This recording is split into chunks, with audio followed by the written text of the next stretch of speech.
It was a capacity crowd at the IU auditorium in the Bloomington campus. Former Congressman Lee Hamilton handled the introduction. He is one of 23 Democrats running for the Democratic nomination for president. That number may go up by this evening, I'm not sure. Mayor Pete Buttigieg quickly tried to distinguish himself in an area of foreign affairs where many thought as a mayor he might be lacking. Do you feel like you bridge the gap of mayor to international leader with this kind of a speech? I hope so. It's important for people to understand the worldview that frames my work rather than a record of congressional votes. He told the crowd the president should not use tariffs as a tantrum, coddle Russia for a possible real estate venture, or write love letters to a dictator. You will not see me exchanging love letters on White House letterhead with a brutal dictator who starves and murders his own people. And Congress did not escape his wrath when he addressed the recent history of endless wars. The time for a Congress to sleep at the switch must come to an end.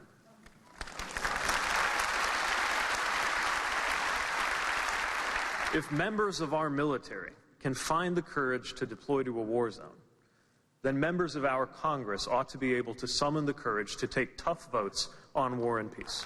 I asked Mayor Pete about the war of words between the president and the former vice president, Joe Biden.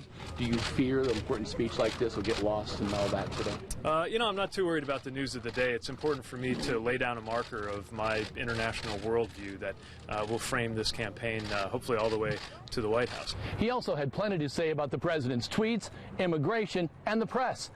We'll have more on that for you on Eyewitness News at 6. In Bloomington, Kevin Rader, Channel 13, Eyewitness News. And the local RNC is responding tonight to Mayor Pete's stop today in Bloomington, saying Pete Buttigieg's speech in Bloomington made one thing perfectly clear. Buttigieg wants America to return to the days of the Obama Global Apology Tour. Mayor Pete's appearance really comes on the same day that President Trump and the Democratic frontrunner Joe Biden are campaigning in Iowa. And Iowa, of course, is the first state that candidates head to every election season. The two are expected to cross paths as they make their appearances in Iowa. And the attack started before President Trump left the White House earlier today. I heard Biden, who's a loser. I mean, look, Joe never got more than 1%. He is a genuine threat to our core values. Joe Biden is a dummy. The way he calls people the names he calls them. No president has done something like that. So the current polls show the former vice president is currently holding the lead among all of the Democratic presidential hopefuls. And those polls also now show him beating President Trump in the election. Of course, Biden will have to face all of those other Democratic candidates first, and you're going to be able to watch the very first Democratic debate of the primary season right here on Channel 13 a little bit later this month.